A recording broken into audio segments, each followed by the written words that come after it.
That's what life is all about, is overcoming obstacles. You see, the doctor said you're in great health, but I would recommend that you go and replace your valve, your heart valve. It's leaking blood. But you know something? I always had a very clear vision of me being on that set of Terminator on August 1st, exactly the day when I'm supposed to be there. So I'm concerned that young people today don't have a clear vision. 70% of the people were not happy with their job, what they were doing during the day. What stands in the way becomes the way. Congratulations to the class of 2020. But I'm not going to stand here and about this being a fantastic time to graduate. I mean, just recently, I participated in my son Christopher's graduation from the University of Michigan over Zoom. And I know that virtual graduations aren't the celebration that you envisioned. But the world is in a crisis.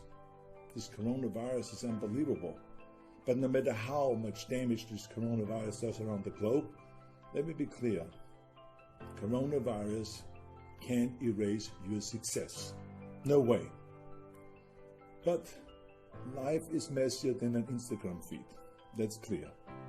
I can promise you this virus won't be the last obstacle that you face.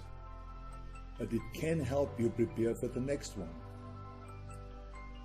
That's what life is all about, is overcoming obstacles. You see, throughout the whole life you will see obstacles being thrown in front of you like that. I mean, let me just tell you a brief story about the biggest obstacle that I faced just 2 years ago, literally 4 months before shooting Terminator 6 Dark Fate. I got a physical. I went to the doctor and he checked me up. That's what you always do before you start a movie. The doctor said you're in great health, but I would recommend that you go and replace your valve, your heart valve. It's leaking blood. So I said, well, I'm not going to have open heart surgery now 4 months before shooting Terminator. Are you crazy? I was just in the middle of working out really with heavy weights and everything, getting ready, doing my stunt training and everything. I'm not going to go now and have open heart surgery. And he says, no, the technology has changed. This is not anymore open heart surgery. This is a non-invasive surgery, but it goes through your artery on the bottom, go up to your heart, replace the valve, and the next day you go home. And then a week later you can continue with your regular training. And then I remembered that a friend of mine, a 90-year-old producer, had that procedure done just recently. And I said to him, wait a minute, 2 days after the procedure he was there at a meeting in the studio in Hollywood, and he looked fantastic. So I said, okay, I do it. So after I woke up from that surgery, I woke up 16 hours later instead of 4 hours. And there was a tube sticking out of my mouth. And then the doctor moved forward and he took the tube and ripped it out of my throat. And I was coughing violently, and he said, just keep coughing, he says. And then let us tell you what happened. So then he told me that they had to do an emergency surgery, that something went wrong during this kind of non-invasive procedure, and then it became very invasive.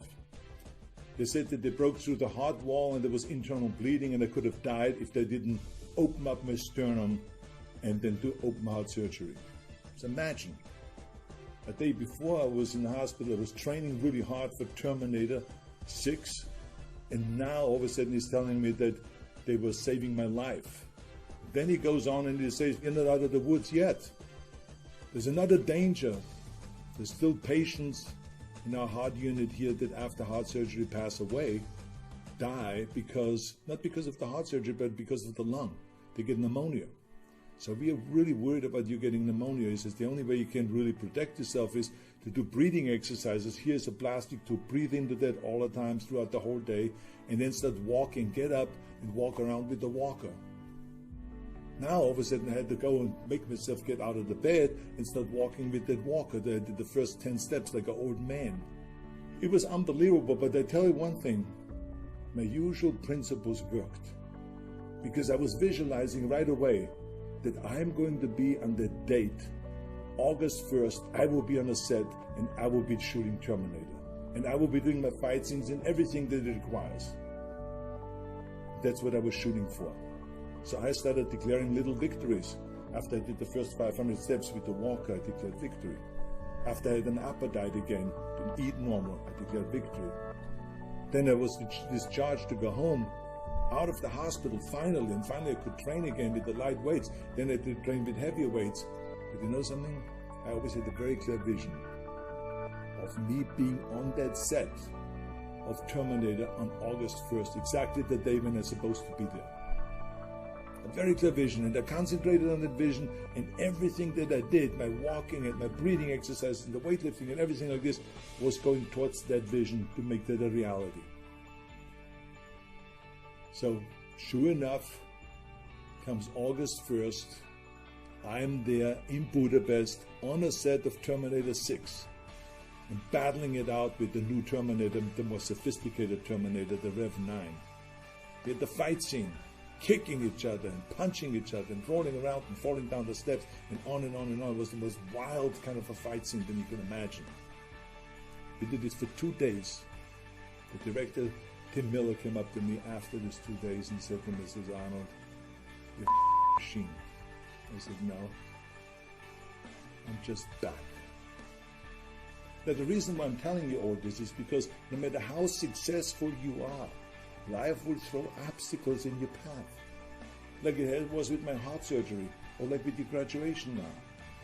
But if you have a very clear vision, like I talked about earlier, of exactly what you want to do and who do you want to be, you can go and find a way around all of those obstacles. And because I had a very clear vision, I was able to find a way around and to get right there and to do my movie. You see, the reason why I'm talking about the vision is because one time I gave a graduation speech. I remember it very clearly. The next day, I was celebrating with the students. And I was asking them, I said, what do you want to do now? You have this degree. What do you want to do with this degree? And they said to me, well, if I'm lucky, I maybe get a job. And they were all over the place with what they said, but they didn't have a very clear vision. As a matter of fact, one guy looked at me like a deer in a headlight, like, didn't even know what to say when I asked him about his vision, where he wanted to go. So I'm concerned that young people today don't have a clear vision.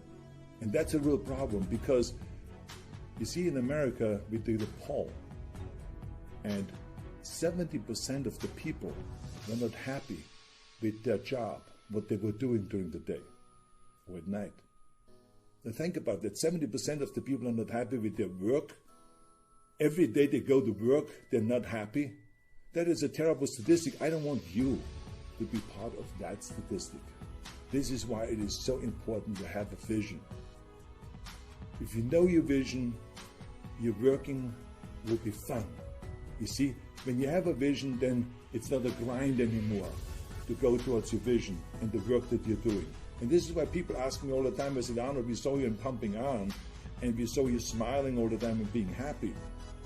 And the other guys all had kind of serious faces and looked very intense. And I said to them, that was because I was happy to work out. I smiled because I was looking forward to every 500-pound squat, every 700-pound deadlift, every crunch, every chin-up, every curl, every squat, everything. Because every rep brought me closer to my vision. Every weight that I lifted brought me one step closer to that vision of becoming the Mr. Universe, the greatest bodybuilder of all time. If you only remember one thing today, it is you must have a very clear vision. You must develop that very clear vision. Ask yourself, who do you want to be? Not what, but who. You see, a disaster can change what you are. It can steal jobs and force you inside.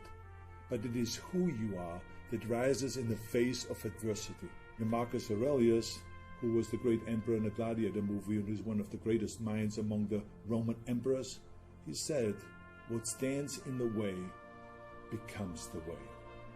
Now what does that mean? That means that a life will be always about obstacles in front of you. And it is the way to overcome those obstacles. There's nothing unusual.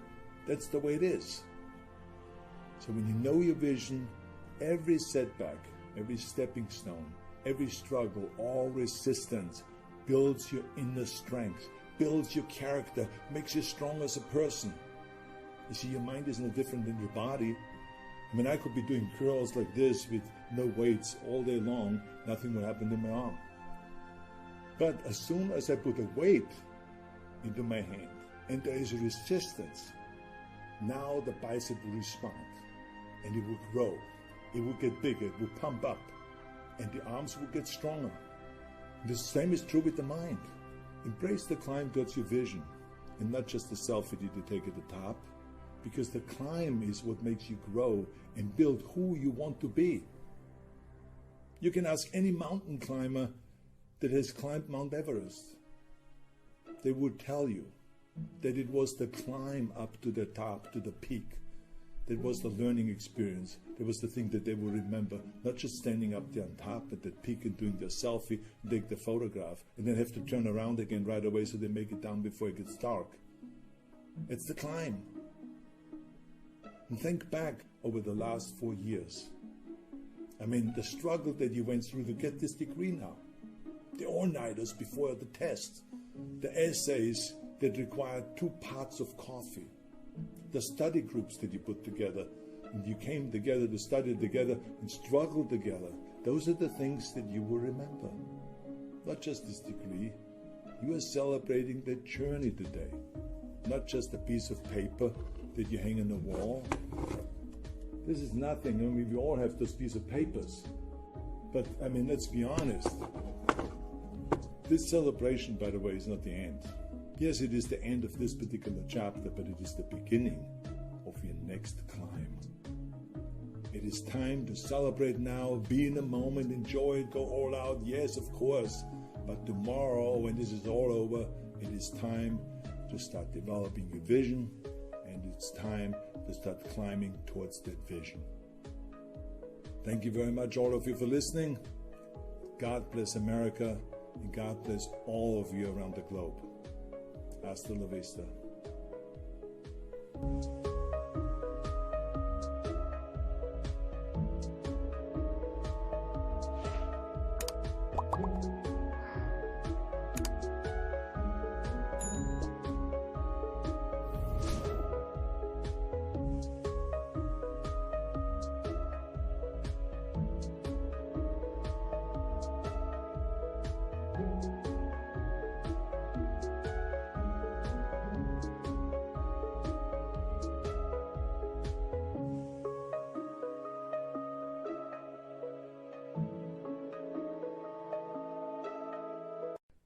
That's what life is all about, is overcoming obstacles. You see, the doctor said you're in great health, but I would recommend that you go and replace your valve, your heart valve.